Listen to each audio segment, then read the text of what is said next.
Welcome to Sunil Chemistry Zone.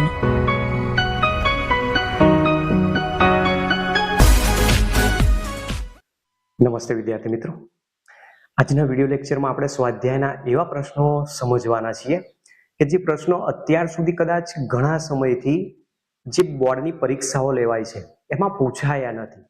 તેમ છતાં તમે જોશો કે પરીક્ષાની અંદર જે ક્વેશ્ચન દર વર્ષે પૂછાય છે એમાં ચેન્જ કરીને પૂછે છે. મોટાભાગના ક્વેશ્ચન રિપીટ કરતા નથી. તો એવા 3 ક્વેશ્ચન આપણા સ્વાધ્યાયમાં પણ આપેલા છે જે કોષ્ટક સ્વરૂપે છે, જે મોટાભાગે જેડબલઈ નીટમાં પણ ક્યારેક પૂછાતા હોય છે.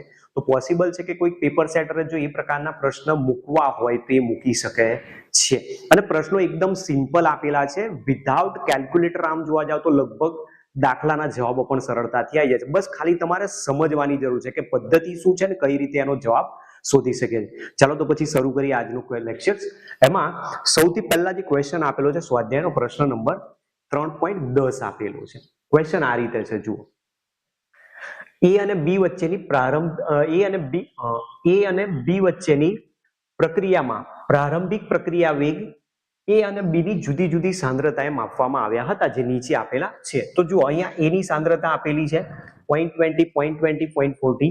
B ની સાંદ્રતા છે 0.30, 0.10, 0.05 અને એ વખતના પ્રારંભિક પ્રક્રિયા વેગ 5.07 10⁻⁵, 5.07 10⁻⁵ અને 1.43 10⁻⁴ આપેલા છે. તો શું કીધું છે? A અને B ના સંદર્ભમાં પ્રક્રિયા ક્રમ શું હશે એવો જવાબ માંગેલો છે.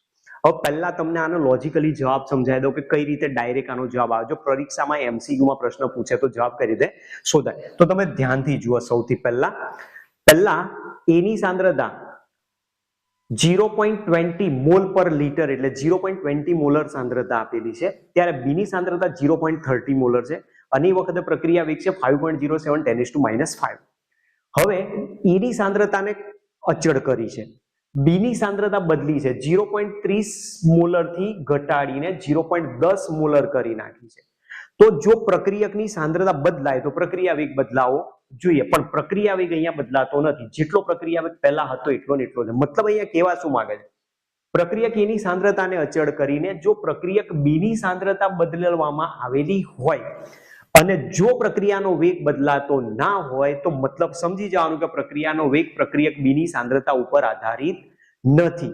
એનો મતલબ પ્રક્રિયાનો વેગ પ્રક્રિયક B ની સાંદ્રતાથી સ્વતંત્ર છે, અને જો પ્રક્રિયક B ની સાંદ્રતાથી સ્વતંત્ર હોય તો પ્રક્રિયા વેગ is proportional to concentration of B raise to શું હોવો જોઈએ? 0 હોવો જોઈએ. એનો મતલબ B ના સંદર્ભમાં પ્રક્રિયાનો વેગ બદલાતો નથી સાંદ્રતા બદલાવા છતાં, તો એનો મતલબ કે પ્રક્રિયા B ના સંદર્ભમાં શૂન્ય ક્રમ દર્શાવતી હોવી જોઈએ. તો આપણને એવું જ કીધું છે, જુઓ, A અને B ના સંદર્ભમાં પ્રક્રિયા ક્રમ કયો હશે? તો B ના સંદર્ભમાં આપણે કહી શકીએ કે વિથ રિસ્પેક્ટ ટુ B પ્રક્રિયા ક્રમ શૂન્ય થશે. આ ડાયરેક્ટ હિન્ટ આપણને સીધી અહીંયાથી મળી ગઈ છે. ક્લિયર?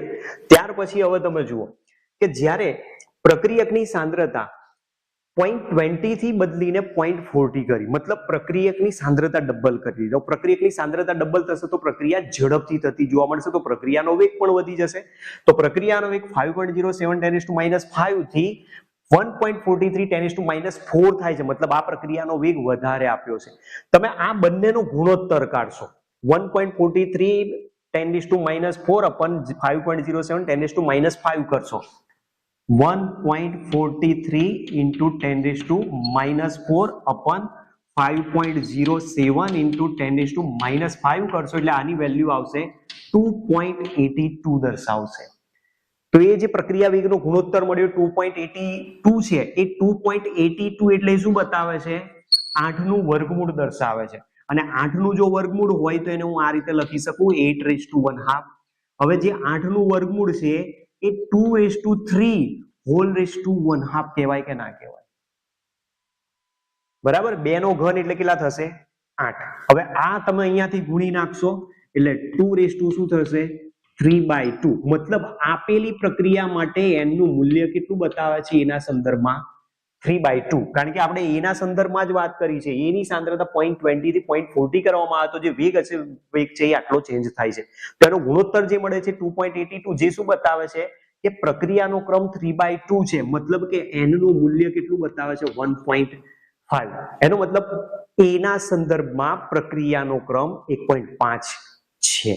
આ ડાયરેક્ટ સીધો જવાબ આપણને મળે. હવે ગણતરી કરવી હોય તો કઈ રીતે કરવાની, આ મેથડ આપણા માટે સૌથી ઇમ્પોર્ટન્ટ છે. જુઓ તો એના માટે સૌથી પહેલા શું કરીશું, આપણે પહેલા તો પ્રક્રિયાનો વેગ લઈ લઈએ. પ્રક્રિયા વેગ r is equal two equation બનાવી દઈએ. a ના સંદર્ભમાં અને b ના સંદર્ભમાં આપણે પ્રક્રિયા ક્રમ કયો છે શોધવાનો છે, તો એના માટે આપણે ધારી લઈશું. તો પ્રક્રિયા વેગ બરાબર k into concentration of a raise to x લઈ લો into concentration of b raise to y લઈ લો. જો તમે x અને y શોધી નાખશો તો સીધો જવાબ આના ઉપરથી મળી જશે. હવે એના માટે શું કરીશું, આપણને જે ડેટા આપેલો છે એ ડેટાનો આપણે ઉપયોગ કરીશું. તો અહીંયા 3 ડેટા આપ્યા છે આપણને. ડેટા 1 માટે પ્રક્રિયા વેગ આપણી પાસે ડેટા 1 છે, બરાબર. આ ડેટા 1 છે, આ ડેટા 2 છે અને આ છે ડેટા 3. તો 3 ઇક્વેશન આપણે આની અંદર કિંમત મૂકીને બનાવીશું. તો સૌથી પહેલા ડેટા 1 નો ઉપયોગ કરીએ તો પ્રક્રિયા વેગ આપેલો છે 5.07 into 10 raised to -5 is equal to k into concentration of A એટલે 0.20 raised to x into concentration of B એટલે 0.30 raised to y. આ રીતનું આપણને ઇક્વેશન નંબર 1 મળશે. એ જ પ્રમાણે ડેટા 2 નો ઉપયોગ કરીએ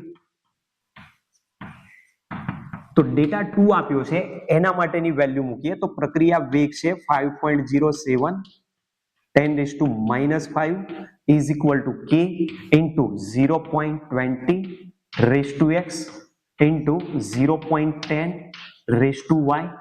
ઇક્વેશન નંબર 2. એ જ રીતે ડેટા 3 માટે સમીકરણ લખી દઈએ.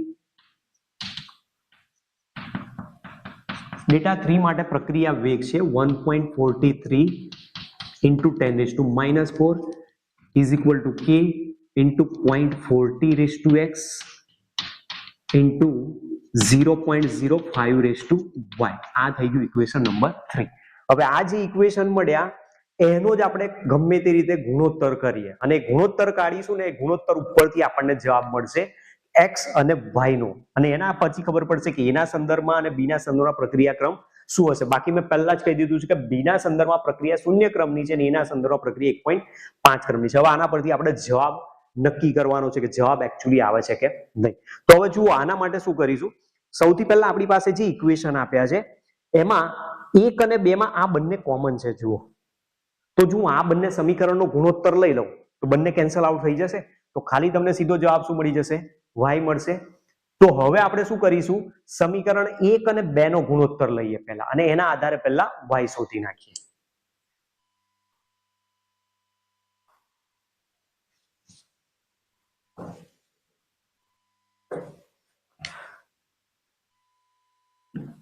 તો મારો જે આન્સર છે પહેલા તમે ધ્યાન રાખજો કે મેં જે આન્સર બતાવ્યો છે એ મુજબ કે વિથ રિસ્પેક્ટ ટુ b પ્રક્રિયા ક્રમ કયો બતાવે છે 0 અને વિથ રિસ્પેક્ટ ટુ a પ્રક્રિયા ક્રમ શું બતાવે છે 1.5. હવે ખરેખર આ સાચું છે કે ખોટું તમને જવાબ મળી જશે, બરાબર. તમે ખુશ થઈ જશો કે ખરેખર ટ્રીક જે આપેલી છે સરે અને દાખલા ગણવાની જે મેથડ આપેલી છે એકદમ ઈઝીમાં ઈઝી છે, કેલ્ક્યુલેટરની પણ ક્યાંય જરૂર બી નહીં પડે, બરાબર. સમજતા જઈએ. ચાલો તો હવે શું કરીએ છીએ, ઇક્વેશન 1 અને 2 નો ગુણોત્તર લઈએ તો 1/2 કરીશું. જો 1/2 લેવામાં આવે તો આ બંનેની તો વેલ્યુ સરખી જ છે 5.07 into 10 raised to -5 એના છેદમાં આવશે 5.07 into 10 raised to -5 is equal to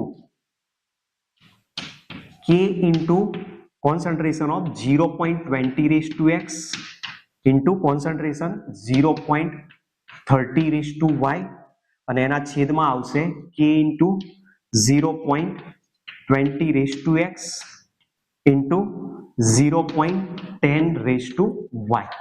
બરાબર. આ રીતનું આપણી પાસે એનો ગુણોત્તર આવ્યો. ગુણોત્તર લેશો એટલે તમે જુઓ આ બે કેન્સલ આઉટ થઈ જશે, k કેન્સલ આઉટ થશે, 0.20 raised to x cancel out થશે, તો બાકી શું રહ્યું, આ બાજુ ગુણોત્તર સરખો છે એટલે વેલ્યુ કેટલી થઈ જશે 1. તો therefore 1 is equal to અહીંયા શું બાકી રહ્યા 0.30 નો ઘાતાંક y છેદમાં 0.10 નો ઘાતાંક y છે એટલે 0.30 raised to y 0.10 raised to y છે. ઘાતાંક સરખા છે તો જે આધાર આપેલા છે બંનેનો ગુણોત્તર મળશે.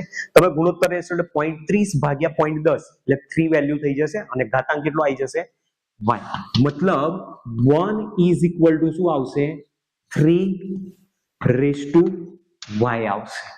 હવે આપણને એટલીસ્ટ એટલું તો ખબર છે કે કોઈ પણ સંખ્યા લઈએ અને એનો ઘાતાંક જો 0 હોય તેનું મૂલ્ય હંમેશા 1 જ થાય. તો આ જે 1 છે એની જગ્યાએ હું આ રીતે મૂકી શકું 3 raise to 0 is equal to 3 raise to y. તો મતલબ y નું મૂલ્ય કેટલું છે 0 છે. તો therefore y is equal two 0 છે અને y ની વેલ્યુ તમે કોના માટે લીધી છે જુઓ.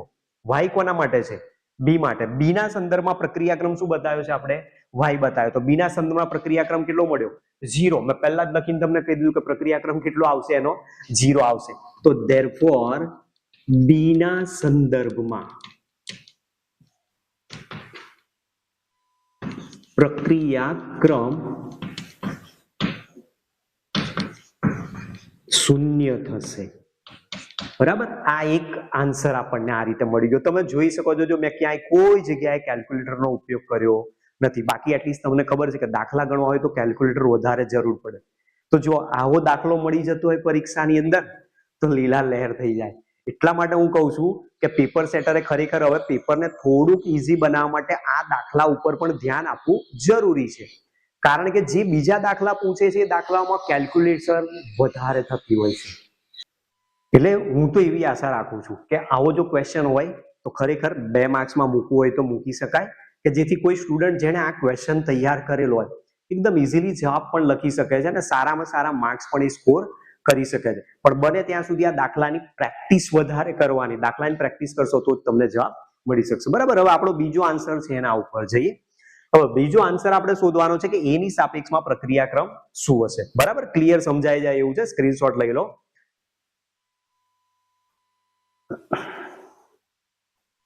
ચાલો તો સેકન્ડ આન્સર ઉપર જઈએ.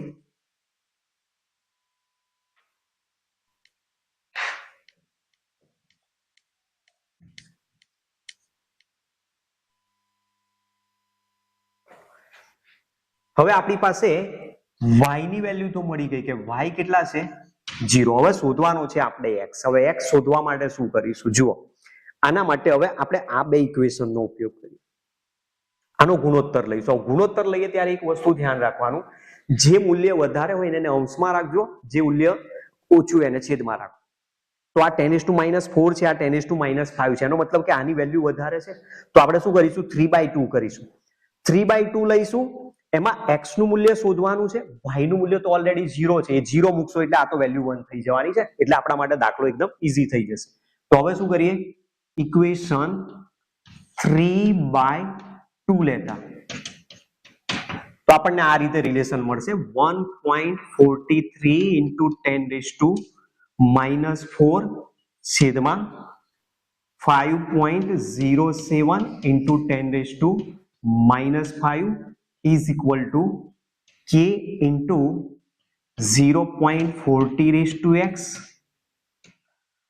0.05 raised to y upon k into 0.20 raised to x into 0.10 raised to y.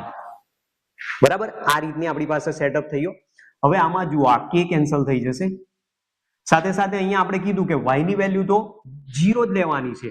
તમે જ્યારે આનો ગુણોત્તર કાઢશો એટલે ગુણોત્તર મળશે 2.82 ઇઝ ઇક્વલ ટુ બાકીનો જે ભાગ છે એમાં આ બંને આધાર સરખા ઘાતાંક સરખા છે તો આધારને બધા અંદર લઈ લો તો 0.40 છેદમાં શું આવશે 0.20 અને આખાનો ઘાતાંક કેટલો છે x. અને આ જે મૂલ્ય લીધું છે 0.05 નો ઘાતાંક 0, 0.10 નો ઘાતાંક 0 તો એનું મૂલ્ય તો શું થઈ જવાનું 1.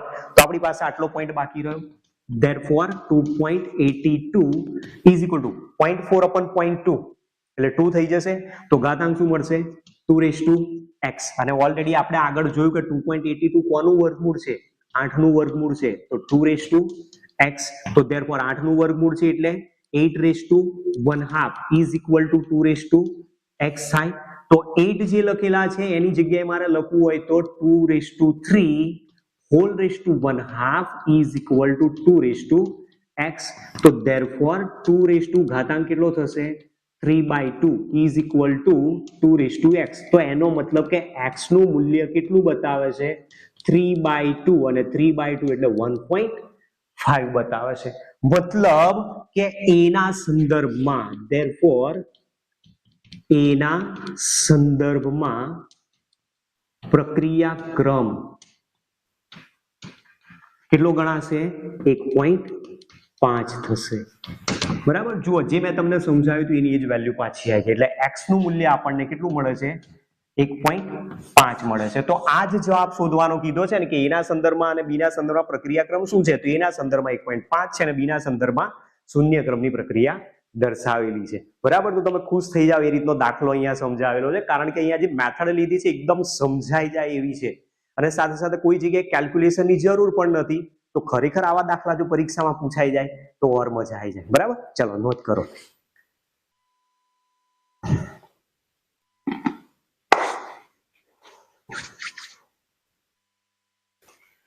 એ જ પ્રકારનો ક્વેશ્ચન નંબર 3.11 આપ્યો છે સ્વાધ્યાય. બરાબર. આ પણ ક્વેશ્ચન બહુ જ ઇન્ટરેસ્ટિંગ છે અને એકદમ ઈઝીમાં ઈઝી જવાબ આવી જાય એવો છે. વિડીયોને એન્ડ સુધી જોતા રહેજો. જુઓ અહીંયા શું કીધું છે 2a + b gives c + d પ્રક્રિયાના ગતિકી અભ્યાસ દરમિયાન નીચેના પરિણામો મળેલા છે. હવે આમાં શું કર્યું છે કે 4 અવલોકનો લીધા છે. એ 4 અવલોકનમાં પ્રક્રિયક a ની સાંદ્રતા લીધી છે, પ્રક્રિયક b ની સાંદ્રતા લીધી છે. એ દરમિયાન d ના બનવાનો જે નિપજ d બને છે d ના બનવાનો પ્રારંભિક વેગ કેટલો છે મોલ પર લિટર પર મિનિટમાં એકમ આપેલો છે. તો એના આધારે આપણને કીધું છે કે પ્રક્રિયાનો વેગ અને વેગ અચળાંક નક્કી કરો. તો પહેલા આપણે શું કરીશું પ્રક્રિયાનો વેગ સમીકરણ શું છે એ શોધવાનું પછી છેલ્લે આપણે પ્રક્રિયાનો વેગ અચળાંક શોધીશું. ચાલો તો પહેલા શું કરીએ આપણે પ્રક્રિયાનો વેગ લખીએ. પ્રક્રિયા વેગ જેને આપણે r તરીકે બતાવીએ છીએ તો પ્રક્રિયા વેગ બરાબર k. કયા ક્રમની પ્રક્રિયા છે આપણને ખબર નથી તો ફરીથી એ જ મેથડ વાપરો. ઘાતાંક આપણી પાસે a અને b માટે કીધું છે તો પ્રક્રિયક a અને b છે તો એનો ઘાતાંક x ધારી લો અને b નો ઘાતાંક શું કરો y ધારી લો. બરાબર. જો x અને y શોધી નાખીએ આપણે તો પ્રક્રિયાનો વેગ સમીકરણ આપણને વેગ નિયમ તરીકે મળી શકશે. હવે આના માટે શું કરીશું આપણને ફરી પાછા 4 એક્સપેરિમેન્ટ આપ્યા છે, 4 ડેટા આપ્યા છે, 4 ડેટા માટે 4 ઇક્વેશન બનાવ્યા અને એમાં ગુણોત્તર લઈને x અને y ને શોધી નાખીશું એટલે સીધો જવાબ મળશે. તો 4 ઇક્વેશન બનાવવાના છે. જુઓ પહેલો એક્સપેરિમેન્ટ 1 છે. એક્સપેરિમેન્ટ 1 માટે પ્રક્રિયા વેગ જે આપેલો છે 6 × 10⁻³ છે. 6 × 10⁻³ is equal to k. a અને b ની સાંદ્રતા a છે 0.1 એનો ઘાતાંક x, b છે 0.1 એનો ઘાતાંક પણ y. તો આ થઈ ગયું ઇક્વેશન નંબર 1. આવા કેટલા ઇક્વેશન બનશે ટોટલ 4. ચલો એક્સપેરિમેન્ટ નંબર 2 માટે લઈએ. Experiment number 2 7.2 × 10⁻² is equal to k into 0.3x into 0.2y. Equation number 2. Experiment number 3. Experiment number 3 માં પ્રક્રિયા વેગ છે 2.88 into 10⁻1 is equal to k into 0.3x into 0.4y. Equation number 3. એ જ પ્રમાણે ચોથા માટે પણ લઈ લઈએ તો એક્સપેરિમેન્ટ નંબર 4 નું જે અવલોકન આપ્યું છે એમાં પ્રક્રિયા વેગ મળે છે 2.40 into 10⁻² is equal to k into concentration 0.4x, b ની concentration 0.1y છે. બરાબર. તો આ રીતના આપણી પાસે 4 ઇક્વેશન તૈયાર થઈ ગયા. હવે આ 4 ઇક્વેશન માંથી આપણે x અને y શોધવાનો તો એના માટે શું કરીશું ઇક્વેશનમાં કોમન કઈ જગ્યાએ મળે છે એ તમે પહેલા ચેક કરો. જુઓ અહીંયા કોમન ની જો વાત કરીએ તો આપણી પાસે જે પદ કોમન નીકળે છે એમાં એક તો આ છે. જુઓ 0.1y 0.1y. તો આપણે આ બંનેનો જો ગુણોત્તર લઈએ તો y વાળું પદ તો કેન્સલ થઈ જશે તો બાકી શું મળશે તમને x મળી જશે જવાબ. બરાબર. તો આપણે આનો ઉપયોગ કરીએ. હવે એમાં પ્રક્રિયા વેગ જે મેં આપ્યું છે એમાં વેલ્યુ ધ્યાન રાખજો. આ -2 છે, આ -3 છે એટલે આનું વેલ્યુ બહુ વધારે છે અને આની વેલ્યુ ઓછી છે. તો આપણે શું કરીશું વધુનો ગુણોત્તર ઓછા સાથે કરીશું, એટલે સમીકરણ 4/3 નો આપણે ઉપયોગ કરીશું. તો ઇક્વેશન 4/3 જો લઈએ,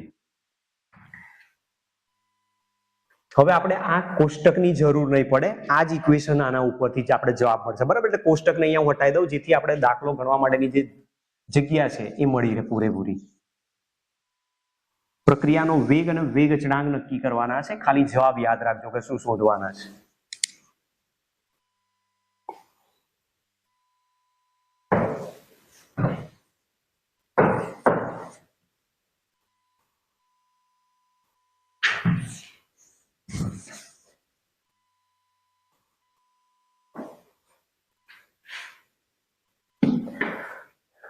તો હવે ઇક્વેશન 4/1 કરીશું, આપણે 4/1 લઈશું.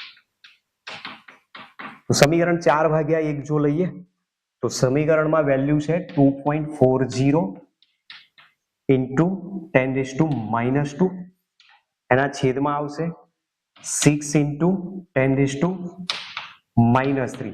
Is equal two k into 0.4x into 0.1y, એના છેદમાં આવશે k into 0.1x into 0.1y. હવે જે કોમન છે એને આપણે ઉડાડી દઈશું, બરાબર છે. તો કોમન શું છે, અહીંયા y વાળું પદ કોમન છે, કે કોમન છે, કે કેન્સલ કરી દો. તમે જ્યારે આની વેલ્યુ શોધશો તેનો જવાબ તમને 4 મળશે, બરાબર. એકદમ ઇઝીલી સમજાઈ જાય એવું છે. જુઓ કઈ રીતે ખબર પડશે કે 4 મળશે. 2.40 છે, દશાંશ ચિહ્ન હટાવી દો એટલે 100 છેદમાં આવી જશે. 100 જેવા છેદમાં આવશે, આ અહીંયા અંશમાં છે 10⁻², અહીંયા છે 10⁻³ તો 10⁻² કેન્સલ થઈ જશે, 10 ઉપર જતા રહેશે.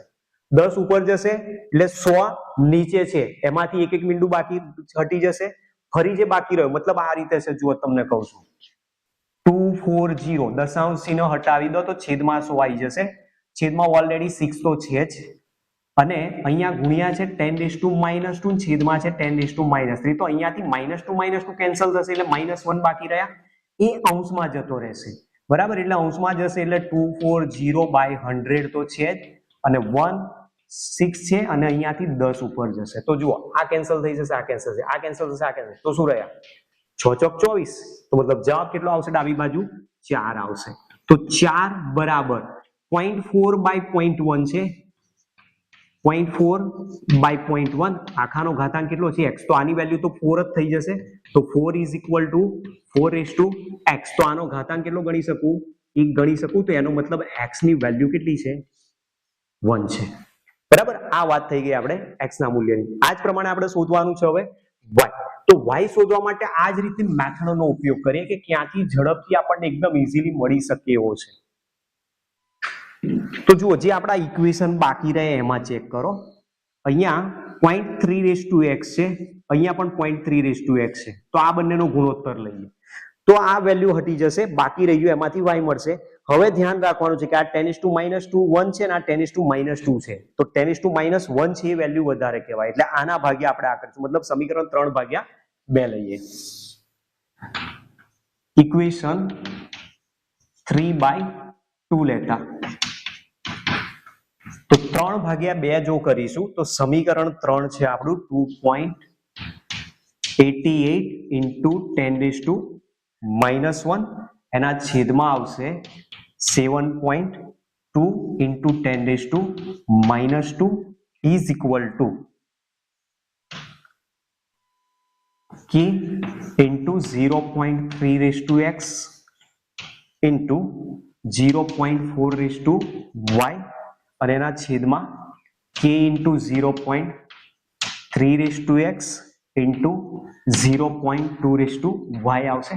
જે કોમન પદ છે એને ઉડાડી દો તો k કેન્સલ થશે, 0.3x 0.3x કેન્સલ થઈ જશે, અને તમે આનું મૂલ્ય શોધશો તો અહીંયા પણ તમને વેલ્યુ કેટલી મળવાની છે, 4 જ મળશે, બરાબર. ચેક કરી લેજો કેલ્ક્યુલેટરથી. Therefore 4 is equal to 0.4/0.2y, કારણ કે ઘાતાંક સરખા છે તો આધાર તમે અહીંયા ગુણોત્તર લઈ શકો છો. તો therefore બાકી શું રહ્યા 4 ઇઝ ઇક્વલ ટુ 0.4 બાય 0.2 એટલે વેલ્યુ કેટલી થઈ જશે 2, બરાબર. તો 4 ભાગ્યા 2 એટલે 2 થવાને, એનો ઘાતાંક y છે. હવે મારે એને એ રીતે જો બતાવવું હોય તો આને હું 2:2 તરીકે દર્શાવી શકું. તો 2:2 ઇઝ ઇક્વલ ટુ 2:y, તો મતલબ y ની વેલ્યુ કેટલી બતાવે છે 2 બતાવે છે. તો જુઓ આપણને a અને b ની x અને y ની વેલ્યુ અહીંયાથી મળી. હવે એ x અને y ની વેલ્યુ જે મળી એના આધારે પ્રક્રિયા વેગ જો દર્શાવું તો પ્રક્રિયાનો વેગ r is equal to k into a⁴x into b⁴y સૂત્ર છે. તો એ મુજબ આપણો પ્રક્રિયા વેગ શું મળવો જોઈએ, k ઇન્ટુ a ના સંદર્ભમાં x એટલે 1 અને b ના સંદર્ભમાં y એટલે 2 લીધા છે.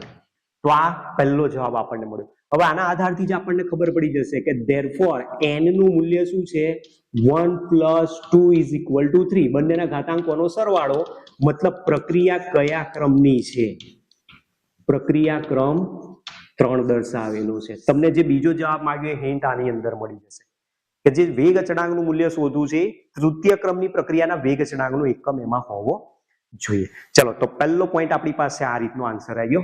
તો એકદમ ઇઝીલી આપણને સમજાઈ જાય એવો છે. આ ક્વેશ્ચનમાં કઈ ડિફિકલ્ટ છે નહીં, બરાબર છે. એટલે દાખલો તમે જુઓ, અહીંયા મેં કોઈ જગ્યાએ કેલ્ક્યુલેટર નથી વાપર્યું, પણ હા એટલું તો તમને ખબર હોય છે કે આ બંનેનો ગુણોત્તર જે આપેલો છે 4 હોવો જોઈએ.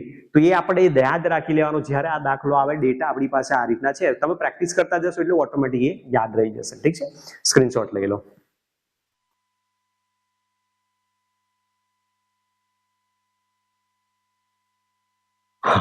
હવે આપણે શોધવાનું છે વેગ અચળાંક, એટલે k ની વેલ્યુ શોધવાની છે. k ની વેલ્યુ શોધવા માટે શું કરીશું, x અને y બંને છે આપણી પાસે. x નું મૂલ્ય 1 છે, y નું મૂલ્ય 2 છે. તો આ જે 4 સમીકરણ છે ને આપેલા, એમાંથી કોઈમાં પણ તમે વેલ્યુ મૂકી દો એટલે તમને વેગ અચળાંકની વેલ્યુ મળી જશે. તો અહીંયા હું શું કરું છું, x અને y નું મૂલ્ય સમીકરણ 1 માં મૂકતા, સમીકરણ 1 માં આપણે વેલ્યુ એની પુટ કરીએ. તો સમીકરણ 1 છે આપણું, આ એની અંદર કિંમત મૂકી 6 × 10⁻³ ઇઝ ઇક્વલ ટુ k શોધવાનો છે 0.1 સાંદ્રતા, એનો ઘાતાંક x છે. તો x નું મૂલ્ય આપણે લઈશું 1, 0.1 એનો ઘાતાંક y છે, બરાબર. અને y ની વેલ્યુ કેટલી શોધી છે આપણે, 2 શોધી છે. તો જુઓ 6 × 10⁻³ ઇઝ ઇક્વલ ટુ k. 0.1 એટલે 10⁻1 લખી શકું. તો અહીંયા હું મૂકી દઈશ 10⁻1 આખાનો ઘાત 1 છે. એ જ રીતે અહીંયા 10⁻1 આખાનો ઘાત 2 છે. તો therefore 6 × 10⁻³ is equal to k into 10⁻1 નો ઘાતાંક 1 છે એટલે એ વેલ્યુ કેટલી થઈ જશે 10⁻1 ઇન્ટુ એ જ રીતે 10⁻1 છે એનો ઘાતાંક 2 છે તો કેટલા થઈ જશે 10⁻2. તો 10⁻1 - 2 એટલે 10⁻³ થવાના. તો જમણી બાજુ 10⁻³ છે, ડાબી બાજુ પણ 10⁻³ છે. તો આ શું થઈ જશે, કેન્સલ આઉટ થઈ જશે. તો મતલબ k બરાબર કેટલા મળશે આપણને 6 મળશે. અને એનો જ્યારે તમે એકમ લખશો તો તૃતીય ક્રમની પ્રક્રિયા છે. તૃતીય ક્રમની પ્રક્રિયા હોય તો એકમ શું થાય જુઓ, મોલ પર લિટર⁻1 - n અને સમય આપેલો છે મિનિટ ઇનવર્સ. તો અહીંયા તમારે 3 મૂકવાનું. જેવા તમે અહીંયા 3 મૂકશો એટલે વેલ્યુ શું થઈ જશે આની, મોલ પર લિટર⁻² મિનિટ ઇનવર્સ. આને ઉલટાવી દો, ઉલટાવી દેશો એટલે લિટર² મોલ⁻² મિનિટ ઇનવર્સ થશે. તો આપણી પાસે જે એકમ આવશે લિટર² મોલ⁻² મિનિટ⁻1. તો આ જે બીજો જવાબ માંગ્યો છે એ આપણને આ રીતે મળશે. તો તમે જોઈ શકો છો દાખલો આ પણ એકદમ ઈઝીમાં ઈઝી જ આપેલો છે, બરાબર. જો દાખલો ગમે તો વિડીયોને લાઈક કરો અને તમારા બીજા મિત્રો સુધી પણ આને શેર કરો.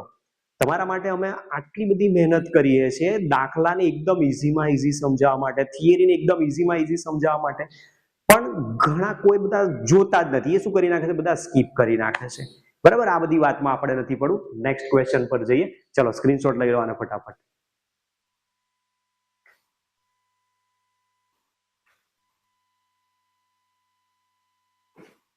નેક્સ્ટ એ જ રીતનો 3.12 ક્વેશ્ચન આપેલો છે. એકદમ ઢાસુ ક્વેશ્ચન જેને કહી શકાય, એકદમ ઇઝીમાં ઇઝી, એકદમ લોજિકલી ક્વેશ્ચનનો જવાબ તમે શોધી શકો એવા છે. ગણતરી કઈ રીતે કરવાની છે ગણતરી પછી સમજાવું છું, બરાબર. એના પહેલા તમને લોજિકલી ક્વેશ્ચનનો આન્સર સમજાવું છું. જુઓ, કોષ્ટક આ રીતનું આપણી પાસે આપ્યું છે. પ્રશ્ન શું કીધો છે? એ અને બી વચ્ચેની પ્રક્રિયા એના સંદર્ભમાં પ્રથમ ક્રમની અને બીના સંદર્ભમાં શૂન્ય ક્રમની છે. તો નીચેના કોષ્ટકમાં ખાલી જગ્યાની પૂર્તિ કરો. 3 એ 3 માં તમે જુઓ, અહીંયા આપણી પાસે 3 એ 3 ના મૂલ્યો આપ્યા છે. અહીંયા એક મૂલ્ય નથી આપ્યું, બે આપ્યા છે. અહીંયા બે મૂલ્ય આપ્યા, એક નથી આપ્યું. અહીંયા એક મૂલ્ય નથી આપ્યું, અહીંયા બે મૂલ્ય આપ્યા છે. મતલબ 3 એ 3 કોષ્ટકની અંદર તમારે ગમે ત્યાં એક વેલ્યુ શોધવાની કીધી છે. એની સાંદ્રતા 2 વખત શોધવાની કીધી છે અને પ્રક્રિયા વેગ આપણને અહીંયા એક વખત શોધવાનો કીધો છે. હવે આમાં તમે જુઓ, ડાયરેક્ટ સીધો જવાબ કઈ રીતે મળી શકે, એકદમ હિન્ટ આપેલી છે આમાં. પહેલા તો જે પ્રક્રિયા વેગ આપ્યો છે એ પ્રક્રિયા વેગનું સમીકરણ જો હું અહીંયા લખું તો k ઇઝ ઇક્વલ ટુ એની સાપેક્ષમાં પ્રક્રિયા પ્રથમ ક્રમની છે એવું કીધું અને b ની સાપેક્ષમાં પ્રક્રિયા કયા ક્રમની કીધી? શૂન્ય ક્રમની છે.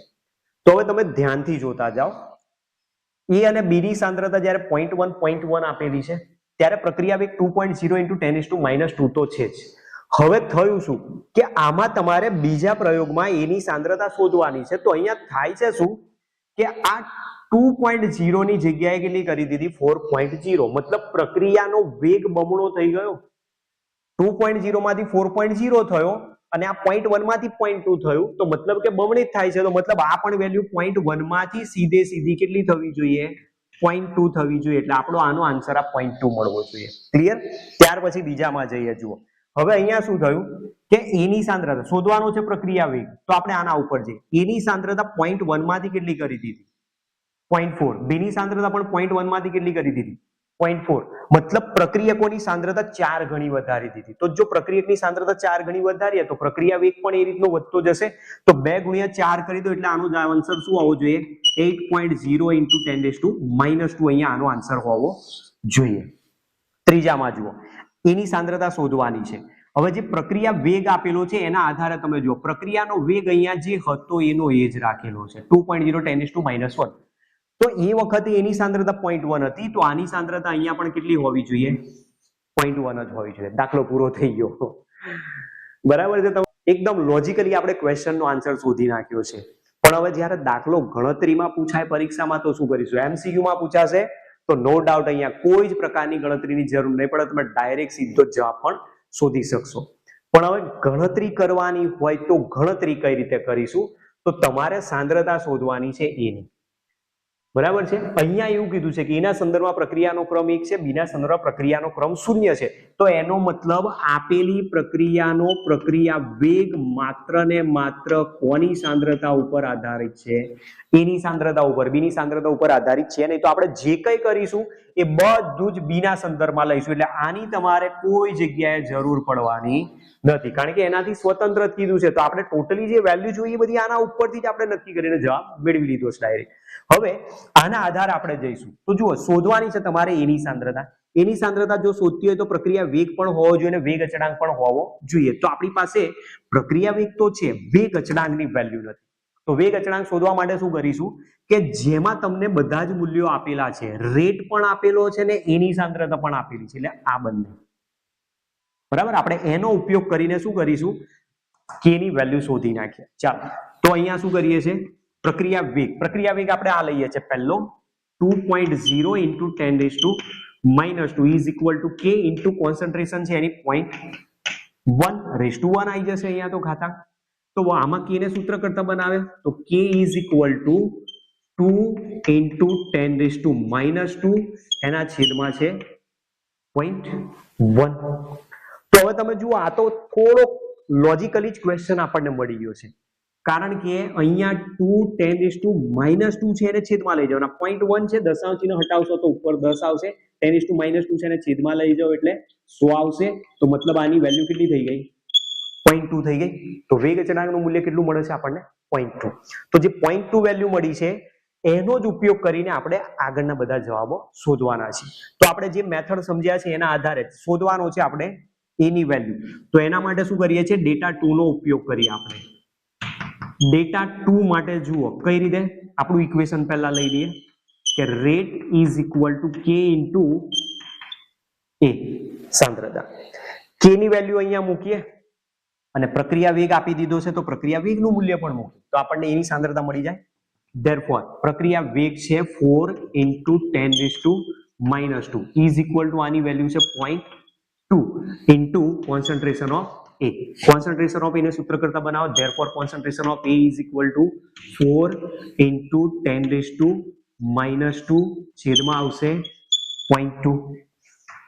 Therefore concentration of A is equal to, હવે આ 0.2 છે તો દશાંશ ચિહ્ન હટાવશો એટલે ઉપર જશે 10 તો 4 × 10 અને 10⁻² છે એને છેદમાં લાવી દો એટલે 100 થઈ જશે અને ઓલરેડી છેદમાં શું છે 2 તો છે જ તો 2 × 100 અહીંયા બરાબર છે. અહીંયાથી દશાંશ ચિહ્ન હટાવ્યું એટલે 10 ઉપર ગયા 10⁻² છે એને છેદમાં લઈએ એટલે 100 તો આને અહીંયાથી કેન્સલ કરી દો અને અહીંયાથી બાકી શું રહ્યા 2 અને એના છેદમાં છે 10 તો મતલબ વેલ્યુ કેટલી હોવી જોઈએ 0.2 મોલ પર લિટર એટલે 0.2 મોલર હોવી જોઈએ. જુઓ આવી ગયો જવાબ.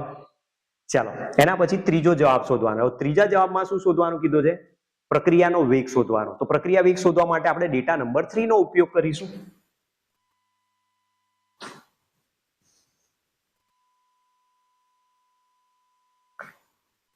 કે નું મૂલ્ય ઓલરેડી આપણે શોધી નાખેલું છે બરાબર છે. ડેટા 3 નો યુઝ કરીએ હવે. તો ડેટા 3 માટે આપણું જે ઇક્વેશન છે R is equal to K into concentration A. આ મેઇન ઇક્વેશન છે આપણું. R is equal to K into concentration of A. આનો ઉપયોગ કરીને હવે ડેટા 3 વાપરીએ. તો ડેટા 3 માં પ્રક્રિયા વેગ શોધવાનો છે એટલે R શોધવાનો છે તો K into A મુજબ K ની વેલ્યુ છે 0.2 અને A ની સાંદ્રતા આપેલી છે અહીંયા 0.4. તો જુઓ 0.2 into 0.4 એટલે શું થશે 0.08. 0.08 મતલબ 8.0 into 10⁻² અને અહીંયા પ્રક્રિયા વેગ છે એટલે એકમ શું આવે મોલ પર લિટર પર મિનિટ. જે આપેલો છે એનો જ એકમ લઈ લેવાનો.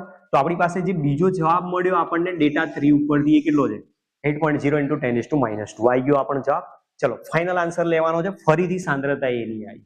હવે ફરીથી સાંદ્રતા એ જ આવી છે તો અહીંયા તમે જુઓ આ પ્રક્રિયા વેગ 2.0 10⁻² તો ઓલરેડી હતો અને એની તમે ગણતરી પહેલા જ કરી જ નાખેલી છે અને એ પણ જવાબ આવી ગયેલો છે કે કેટલો હોવો જોઈએ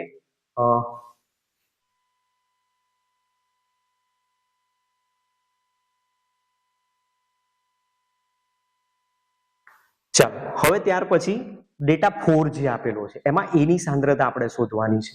તો એની સાંદ્રતા શોધવા માટે હવે આપણે શું કરીએ ફરીથી ડેટા 3 નો ઉપયોગ કરો. તો ડેટા 4 નો ઉપયોગ કરીએ. તો ડેટા 4 માટે આપણી પાસે પ્રક્રિયા વેગ આપેલો છે 2.0 into 10⁻² ઇઝ ઇક્વલ ટુ કે ની વેલ્યુ તમે શોધી નાખેલી છે કે કે બરાબર આપણી પાસે વેલ્યુ છે 0.2 અને સાંદ્રતા એ ની શોધવાની છે. તો એની સાંદ્રતાને સૂત્ર કરતા બનાવો તો A is equal two 2 into 10⁻² અને છેદમાં છે 0.2 એટલે આની વેલ્યુ તમે શોધશો તો એ બરાબર કેટલા મળવાના છે 0.1 મોલર જ મળશે. બરાબર 2 કેન્સલ થઈ જવાના તો 1/10 બાકી રહી જશે તો મતલબ જવાબ કેટલો થઈ જશે 0.1 મોલર. તો જુઓ આ પ્રમાણેના આપણી પાસે બધા જ જવાબ આવી ગયા. પહેલામાં A ની સાંદ્રતા તમને કેટલી મળી 0.2 મોલર મળી.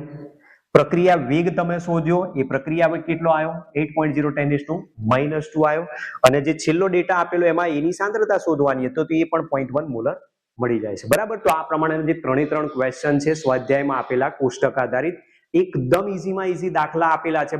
જસ્ટ ખાલી પ્રોબ્લેમ ક્યાં થાય છે કે જે તે ટીચર જ્યારે ભણાવતા હોય છે ત્યારે એ દાખલાને એકચ્યુઅલી એક્સપ્લેન કઈ રીતે કરવો સમજાવો કઈ રીતે. જો એ મેથડ એમની પાસે જો ખબર નહીં હોય તો કદાચ આ દાખલો ડિફિકલ્ટ પણ લાગી શકે છે. સ્ટુડન્ટ એને પ્રેક્ટિસ કરીને થાકી જશે તોય કદાચ દાખલાનો જવાબ યાદ પણ ના રહે અથવા જવાબ ના પણ આવે. તો આપણે અહીંયા 3 દાખલાની એકદમ ઈઝીમાં ઈઝી મેથડથી મેં સમજાવ્યું છે. ક્યાંય કેલ્ક્યુલેટરની કોઈ જગ્યાએ તમારે જરૂર પડતી નથી. એટલે દાખલાને તમે બને તેટલા પ્રેક્ટિસ કરી જ લેજો. કારણ કે કદાચ જો બોર્ડમાં હવે ક્વેશ્ચન રિપીટ ના થાય અને જો આમાંથી કોઈ એક દાખલાનો પ્રશ્ન મૂકવાનો પ્રયત્ન કર્યો તો આપણા પ્રશ્નોના જવાબ જે શોધીએ છીએ એ જવાબ સાચા પણ મળી શકે અને એના માર્ક્સ પણ આપણે ના ખોઈએ. એટલે વધુમાં વધુ કેમિસ્ટ્રીમાં આપણે સરળતાથી સ્કોર કરી શકીએ. મળીએ હવે પછીના નેક્સ્ટ વિડિયો લેક્ચરમાં. Thanks to all. જય હિન્દ, જય ભારત, વંદે માતરમ.